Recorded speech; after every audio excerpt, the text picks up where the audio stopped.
নিজের ৩ বছরের ছেলেকে খুন করে ফেলে। আর সবচেয়ে ভয়ঙ্কর বিষয় হলো ছুরিটা তখন তার নিজের হাতেই ছিল।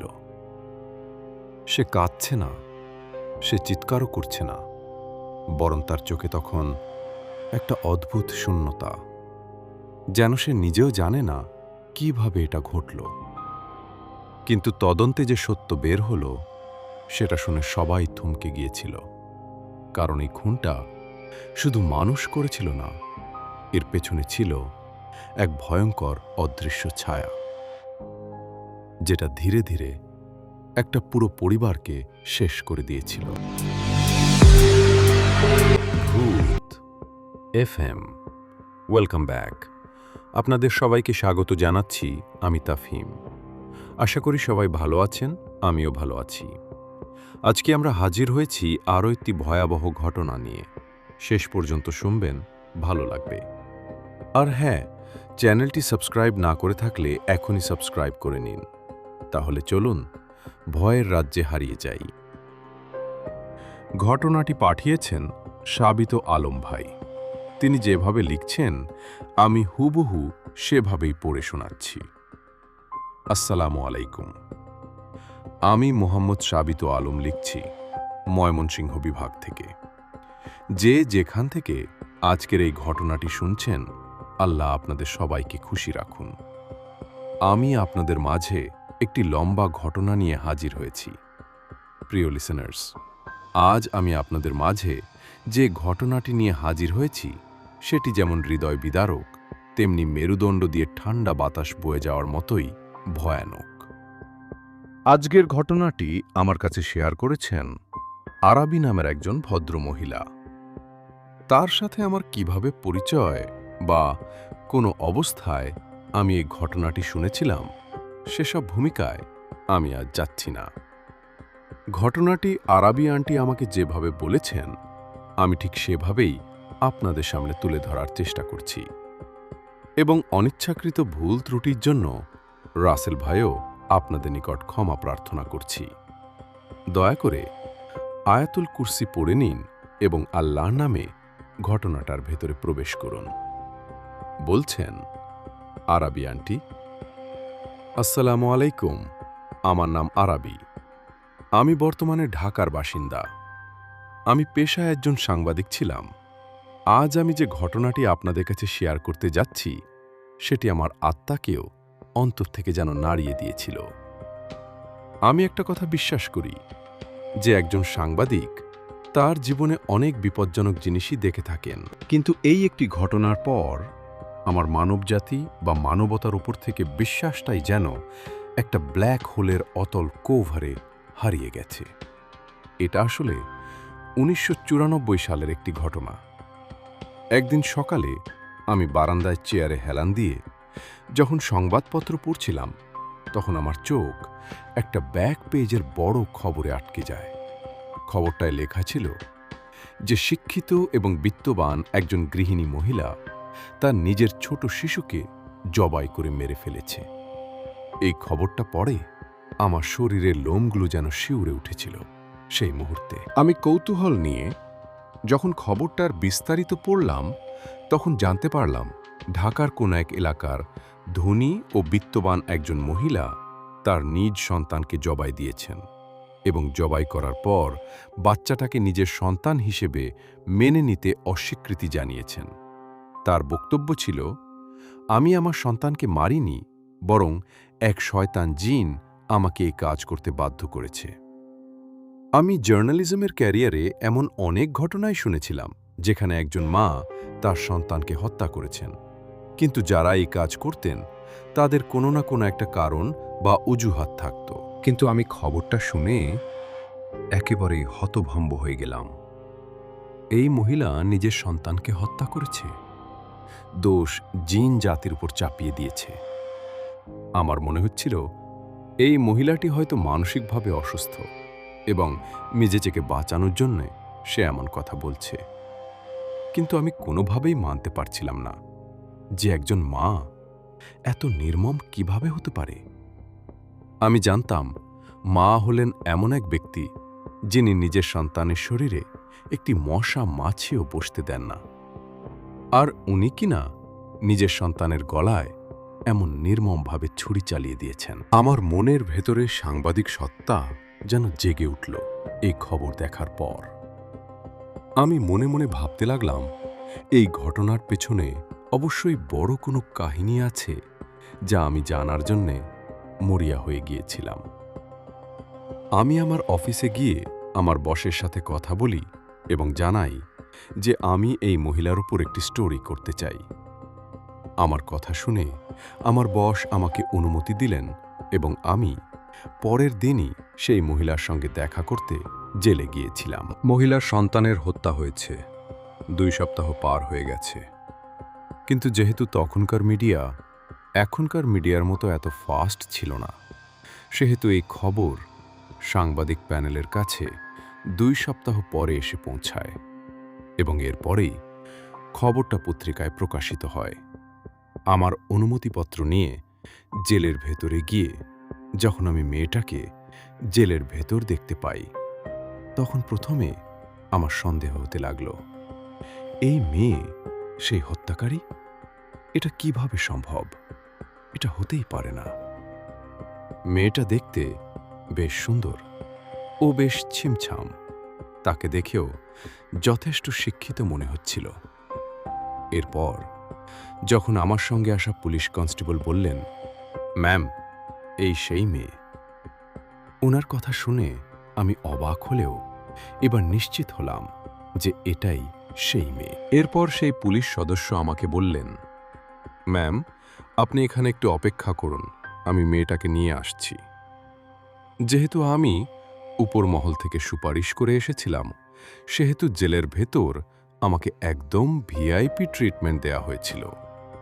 কিছু সময়ের পর ওই পুলিশ সদস্য সেই মেয়েটাকে নিয়ে একটি একাকী ঘরে চলে এলেন, যেখানে আমাকে আগে থেকেই বসিয়ে রাখা হয়েছিল। আমি মেয়েটার দিকে তাকিয়ে থেকে তাকে সালাম দিলাম।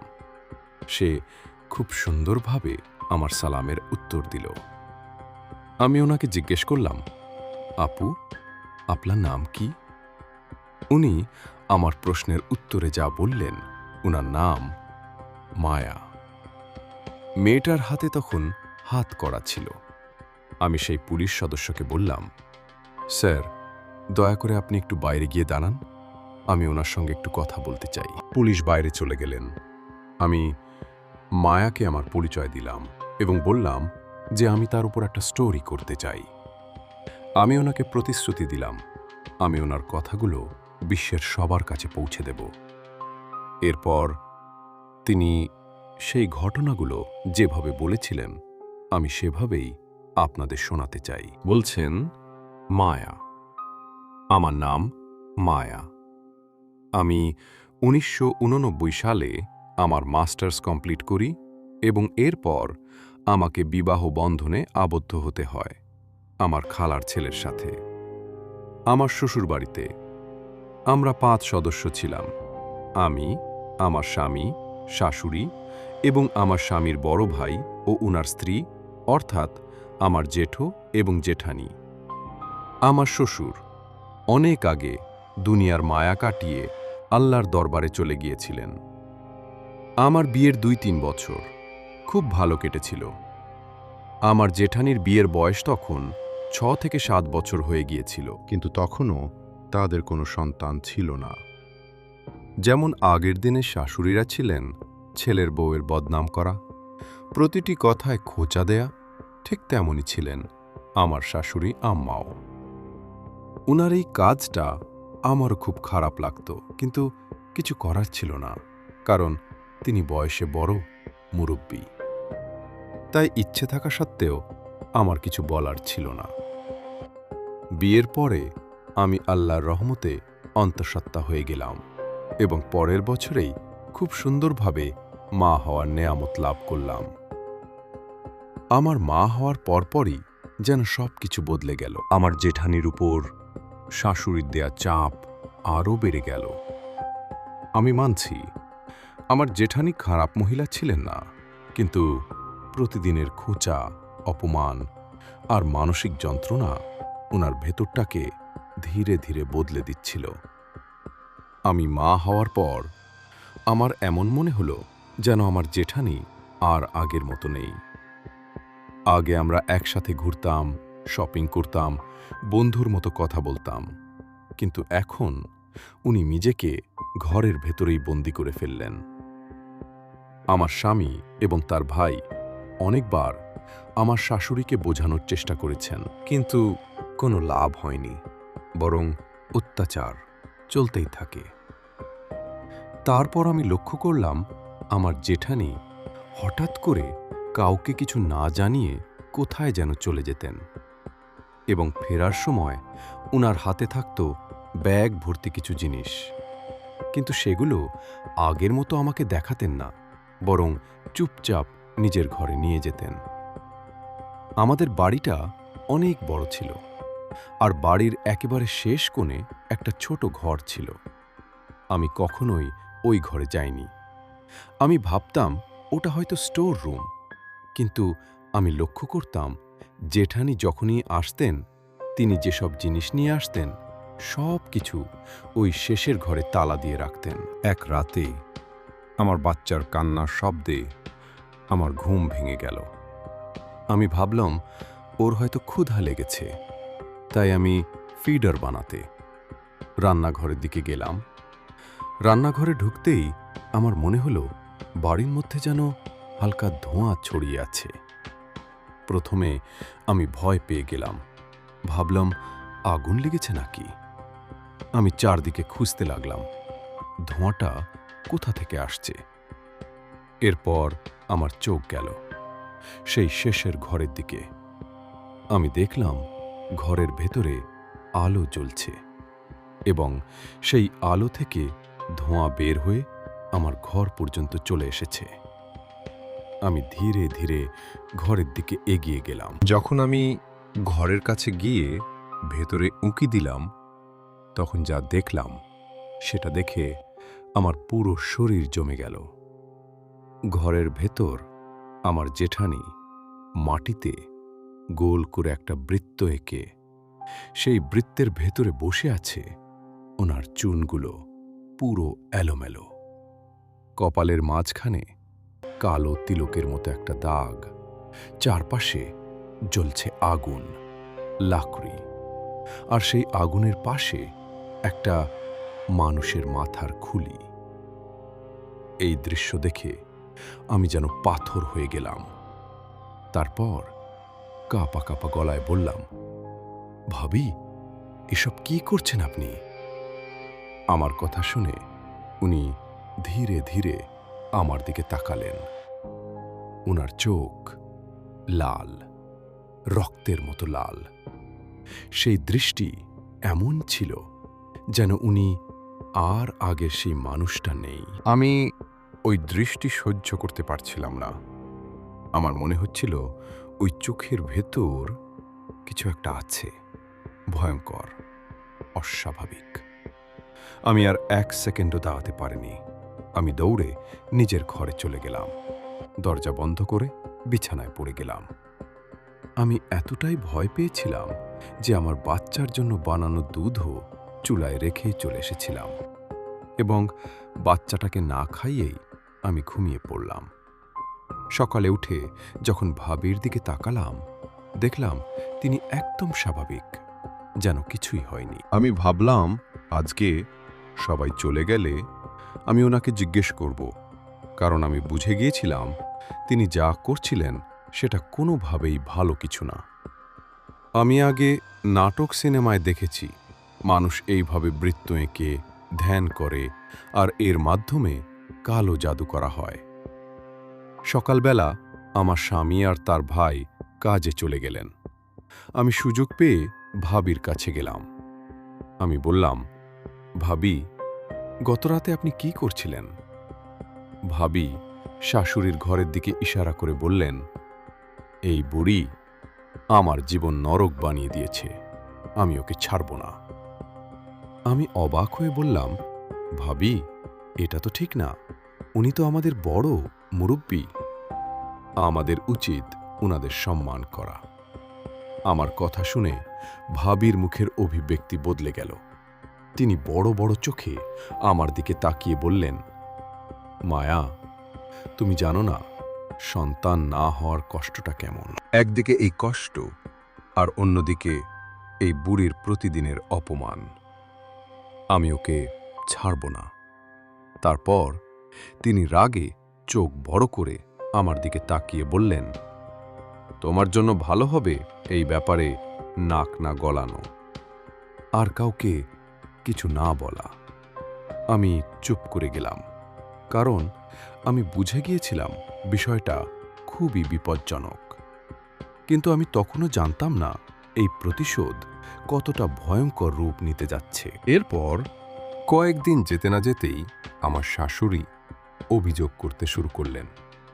তিনি বলতেন, আমি একা ঘরে থাকতে পারি না, মনে হয় আমার ঘরে আর কেউ আছে। প্রথমে আমরা ভাবলাম উনি হয়তো ভয়ে এমন বলছেন, কিন্তু দিন যত যেতে লাগল উনার ভয় তত বাড়তে লাগল। পরিস্থিতি এমন হয়ে গেল যে আমার স্বামী আর তার ভাই পালা করে রাতে ওনার ঘরে ঘুমাতেন। আমি বুঝতে পারছিলাম এই সব কিছু আমার ভাবিরই কাজ। সে শাশুড়িকে ভয় দেখিয়ে প্রতিশোধ নিচ্ছে। কিন্তু আমি তখনও বুঝতে পারিনি সে কতটা দূর যেতে পারে। তারপর একদিন আমরা আমার শাশুড়িকে উনার ঘরে মৃত অবস্থায় পেলাম। যদিও তিনি অনেক বয়স্ক ছিলেন এবং প্রায় অসুস্থ থাকতেন, তাই তার মৃত্যুটা প্রথমে খুব অস্বাভাবিক মনে হয়নি। কিন্তু একটা বিষয় খুব অদ্ভুত ছিল, উনার গলার হাড় ভাঙা অবস্থায় ছিল। আমার স্বামী এবং তার ভাই কিছুটা সন্দেহ করলেও তবুও তারা ওনাকে হাসপাতালে নিয়ে গেলেন। ডাক্তার পরীক্ষা করে জানালেন ওনার গলার হাড় ভেঙে গেছে এবং সেটাই মৃত্যুর কারণ। আমরা ওনাকে বাড়িতে এনে গোসল করিয়ে ইসলামিক নিয়মে দাফন করলাম। এর কিছুদিন পর ছুটির দিনে আমার স্বামী এবং তার ভাই ঘরে বসে টিভি দেখছিলেন। আমার ভাবির কাছে একটা দরকার ছিল, তাই আমি তাকে খুঁজতে শুরু করলাম। কিন্তু পুরো বাড়ি খুঁজেও আমি তাকে পেলাম না। তখন আমার মনে হলো শেষের সেই ঘরটা একবার দেখে আসি। আমি ধীরে ধীরে ওই ঘরের দিকে গেলাম। ঘরের ভেতরে ঢুকে আমি দেখলাম কেউ নেই।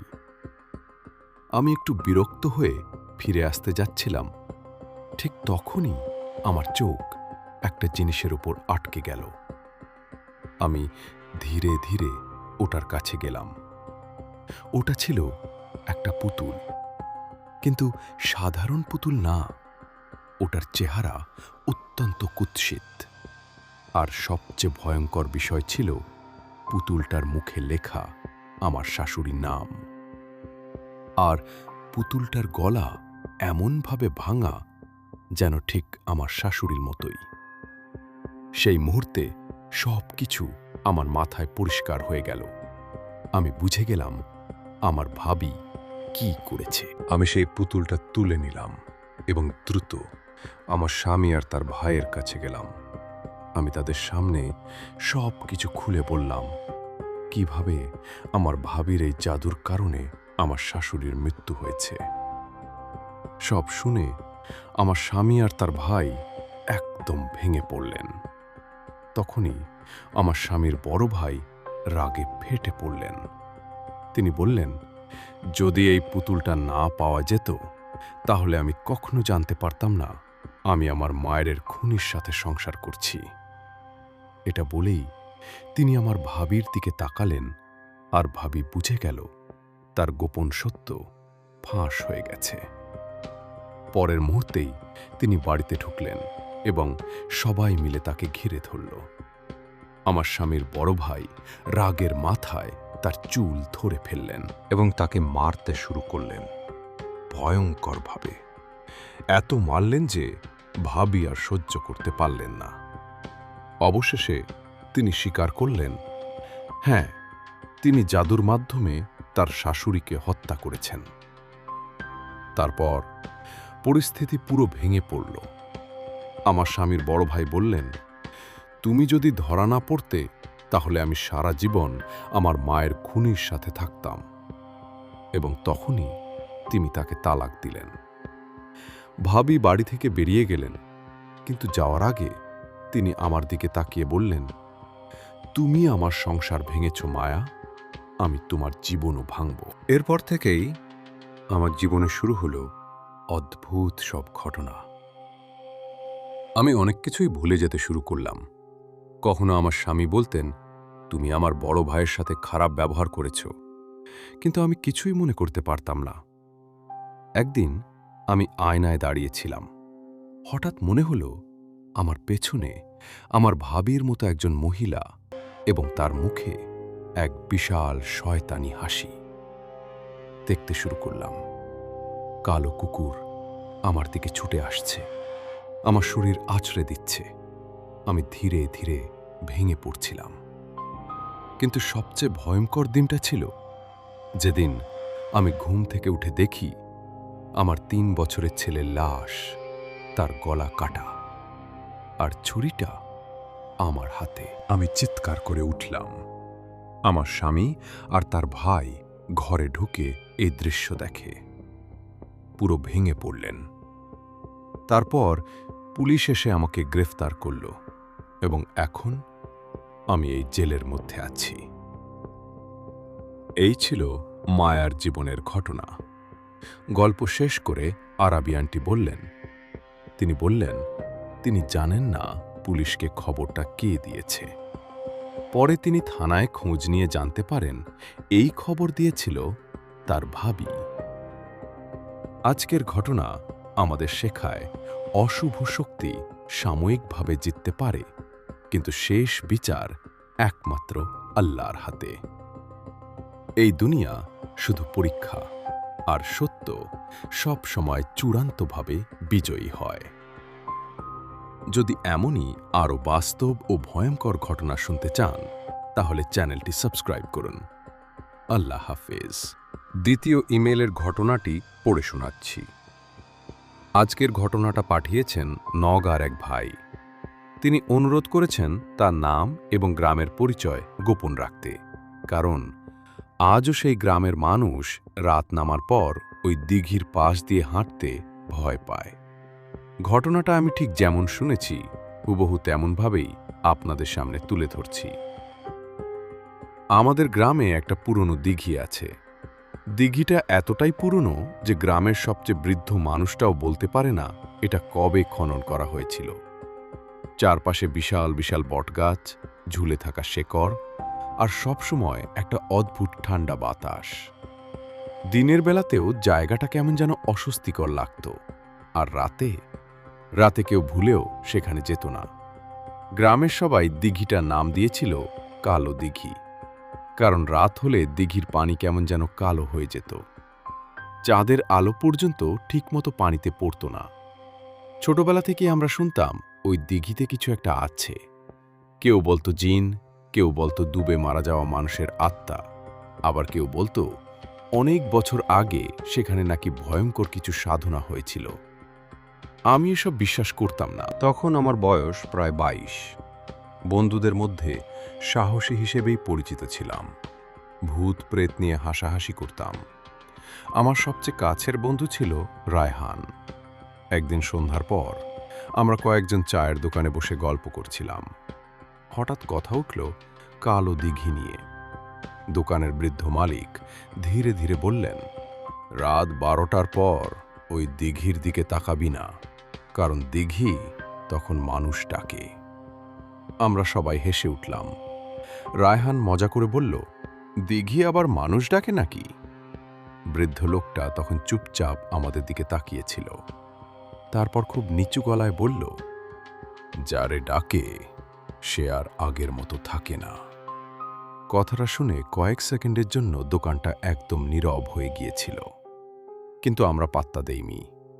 বরং সেদিনই ঠিক করলাম রাত 12টার পর গিয়ে দিঘির পাশে বসে থাকব, প্রমাণ করব এসব শুধু গ্রামের মানুষের কুসংস্কার। সেদিন রাত প্রায় 11:30। আমি আর রায়হান টর্চ নিয়ে বের হলাম। আকাশে চাঁদ ছিল, কিন্তু চারপাশ অস্বাভাবিক অন্ধকার লাগছিল। দিঘির যত কাছে যাচ্ছিলাম তত ঠান্ডা বাড়ছিল। একসময় মনে হচ্ছিল শীতের রাত, কিন্তু তখন ছিল ভরা গরমকাল। দিঘির পাশে পৌঁছানোর পর আমার বুকের ভেতর কেমন চাপ চাপ ভয় কাজ করতে লাগলো, কারণ জায়গাটা অস্বাভাবিক চুপচাপ ছিল। একটা ঝিঁঝি পোকার শব্দ পর্যন্ত নেই, শুধু দিঘির পানি থেকে টুপ টুপ টুপ কিছু একটা পড়ার শব্দ আসছিল। রায়হান হেসে বলল, কিরে, ভয় পাইছিস নাকি? আমি কিছু বললাম না। আমরা দিঘির পাড়ে বসে রইলাম। সময় তখন ঠিক রাত 12টা। হঠাৎ দিঘির ওপাশের বটগাছের নিচে কাউকে দাঁড়িয়ে থাকতে দেখলাম। প্রথমে মনে হলো কোনো মানুষ, কিন্তু পরের মুহূর্তেই শরীর ঠান্ডা হয়ে গেল, কারণ লোকটার পা দেখা যাচ্ছিল না। কুয়াশার ভেতরে শরীরের নিচের অংশ পুরো অদৃশ্য ছিল। আমি টর্চ মারতেই জিনিসটা ধীরে ধীরে গাছের আড়ালে চলে গেল। রায়হান এবার একটু ভয় পেল। সে বলল, চল ফিরে যাই। ঠিক তখনই আমাদের পেছন থেকে পানিতে ঝপাং করে কিছু একটা পড়ার শব্দ এলো। আমরা দুজন একসাথে ঘুরে তাকালাম। কেউ নেই, কিন্তু দিঘির মাঝখানে গোল গোল ঢেউ উঠছে। মনে হচ্ছিল এইমাত্র কেউ পানির নিচে ডুবে গেছে। রায়হান কাঁপা গলায় বলল, এখানে আর 1 সেকেন্ডও থাকব না। আমরা উঠে দাঁড়াতেই একটা মেয়েলি কণ্ঠ শুনতে পেলাম, একদম ফিসফিস করে, এইদিকে আসো। আমার পুরো শরীর জমে গেল, কারণ শব্দটা দিঘির মাঝখান থেকে আসছিল। রায়হান এবার ভয় পেয়ে আমার হাত চেপে ধরল, কিন্তু পরের ঘটনাটা আজও আমি ভুলতে পারিনি। ধীরে ধীরে দিঘির মাঝখান থেকে একটা সাদা মুখ পানির ওপরে ভেসে উঠল। লম্বা চুল, ফ্যাকাশে চোখ আর অস্বাভাবিক লম্বা হাসি। মুখটা আমাদের দিকেই তাকিয়েছিল। আমার মনে হচ্ছিল ওটা মানুষ না, কোনোভাবেই মানুষ না। রায়হান হঠাৎ পেছনে হোঁচট খেয়ে পড়ে গেল, আর ঠিক তখনই দিঘির পানি থেকে যেন কালো কালো হাত বের হতে শুরু করল। অনেকগুলো হাত সোজা রায়হানের দিকে এগিয়ে আসছিল। আমি চিৎকার করে তাকে টানতে গেলাম, কিন্তু সে স্থির হয়ে দিঘির দিকে তাকিয়েছিল। মনে হচ্ছিল কেউ তাকে ডাকছে। তার ঠোঁট ধীরে ধীরে নড়ছিল। সে ফিসফিস করে বলছিল, ও আমাকে ডাকছে, ও আমাকে চিনে। তারপর হঠাৎ করেই রায়হান দৌড় দিয়ে দিঘির দিকে ছুটতে শুরু করল। আমি পেছন থেকে তাকে ধরে ফেললাম, কিন্তু সে অমানসিক শক্তি দিয়ে নিজেকে ছাড়ানোর চেষ্টা করছিল। আর তখনই আমার কানের কাছে খুব ঠান্ডা একটা নিঃশ্বাস অনুভব করলাম। তারপর একটা মেয়েলি কণ্ঠ বলল, একজনকে তো নিতেই হবে। মেয়েটার কণ্ঠটা কানে আসার পর আমি যেন কয়েক সেকেন্ডের জন্য অবশ হয়ে গিয়েছিলাম। পুরো শরীর ঠান্ডা হয়ে গিয়েছিল। মনে হচ্ছিল কেউ বরফের মতো হাত দিয়ে আমার ঘাড় চেপে ধরেছে। রায়হান তখনও দিঘির দিকে যাওয়ার চেষ্টা করছে। সে স্বাভাবিক ছিল না। তার চোখ দুটো কেমন ফ্যাকাশে হয়ে গিয়েছিল, মুখে অদ্ভুত হাসি। সে বারবার বলছিল, ও একা, ও আমাকে ডাকছে, আমাকে যেতেই হবে। আমি প্রাণপণে তাকে ধরে রাখলাম। একসময় কোনোভাবে তাকে টেনে রাস্তার দিকে নিয়ে এলাম। তারপর আমরা দৌড়ে গ্রামে ফিরে আসলাম। গ্রামে ফেরার পরও রায়হান স্বাভাবিক হচ্ছিল না। সে চুপচাপ বসেছিল, কারোর সাথে কথা বলছিল না।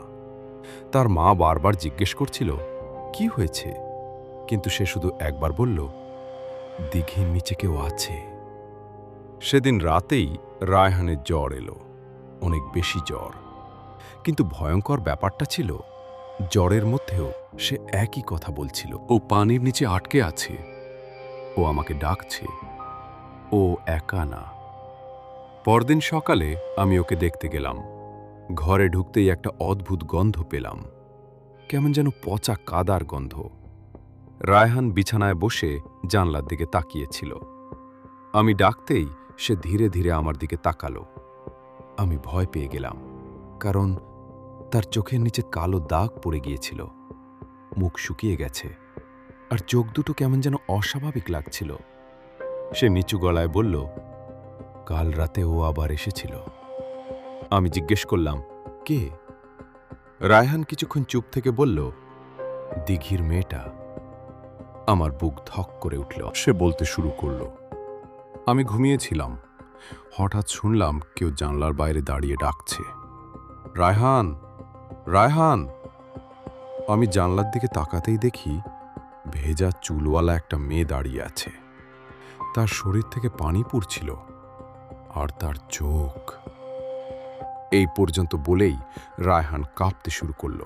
আমি বললাম, এসব তোর মাথার ভুল। কিন্তু সে হঠাৎ আমার হাত শক্ত করে ধরে বলল, না, ও সত্যি। ও বলেছে আজ রাতে আমি না গেলে ও নিজেই চলে আসবে। সেদিন সন্ধ্যার পর থেকেই পুরো গ্রামে অদ্ভুত একটা পরিবেশ তৈরি হলো। আকাশ কালো হয়ে গেল, প্রচণ্ড বাতাস শুরু হলো। বৃদ্ধ মানুষরা বলছিল, আজ ভালো কিছু হবে না। রাত বাড়ার সাথে সাথে ঝড় শুরু হলো। আমি বাসায় বসেছিলাম, কিন্তু বারবার রায়হানের কথা মনে হচ্ছিল। রাত প্রায় 1টা। হঠাৎ বাইরে চিৎকার শুনলাম। আমি দৌড়ে বের হলাম। দেখি রায়হানের মা কান্না করছে। রায়হান নেই।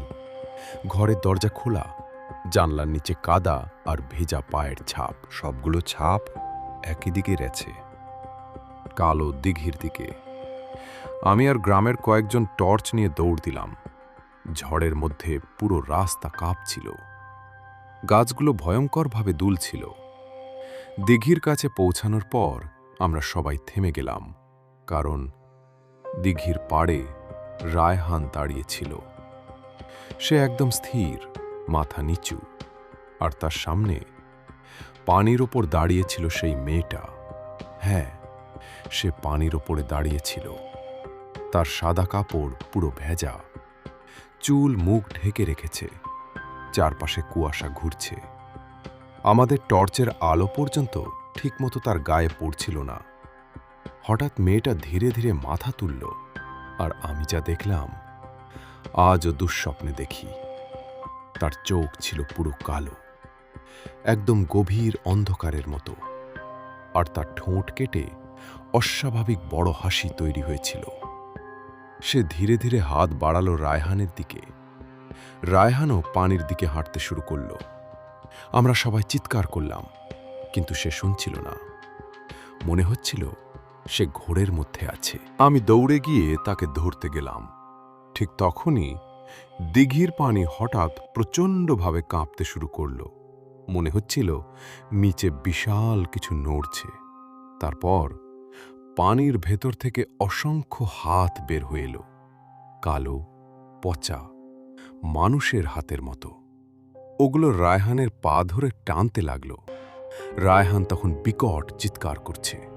আমরা কয়েকজন মিলে তাকে টানছিলাম, কিন্তু নিচের শক্তি এত ভয়ঙ্কর ছিল যে মনে হচ্ছিল পুরো দিঘি তাকে গিলে ফেলবে। হঠাৎ পানির নিচ থেকে একটা শব্দ ভেসে এলো।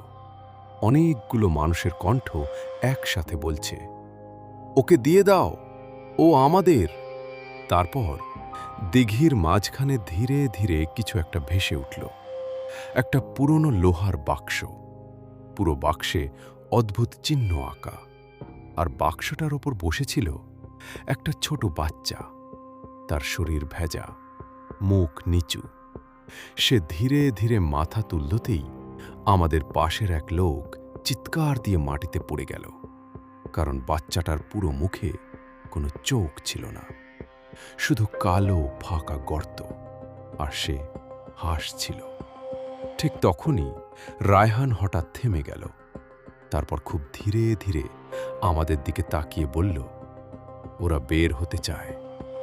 এরপর সে নিজের ইচ্ছায় দিঘির পানিতে লাফ দিল। রায়হান পানিতে লাফ দেওয়ার সাথে সাথে পুরো দিঘি যেন অস্বাভাবিকভাবে শান্ত হয়ে গেল। এক মুহূর্ত আগেও যেখানে পানি তাণ্ডব করছিল, সেখানে হঠাৎ সব থেমে গেল। শুধু গোল গোল ঢেউ উঠছিল। আমরা সবাই হতবাক হয়ে দাঁড়িয়েছিলাম। তারপর একসাথে কয়েকজন পানিতে নামতে গেল, কিন্তু গ্রামের সবচেয়ে বৃদ্ধ লোকটা চিৎকার করে বলল, কেউ নামবি না, ও এখন আর একা নাই। কথাটা শুনে আমার বুক কেঁপে উঠল। আমরা টর্চ মেরে পানির দিকে তাকিয়েছিলাম, কিন্তু রায়হানের কোনো চিহ্ন নেই। হঠাৎ দিঘির মাঝখানে বুদবুদ উঠতে শুরু করল। তারপর ধীরে ধীরে রায়হানের মাথা ভেসে উঠল। আমি চিৎকার করে বললাম, রায়হান! কিন্তু সে নড়ছিল না। তার শরীর পানিতে ভাসছিল, মাথা নিচু। আমরা ভাবলাম সে মারা গেছে।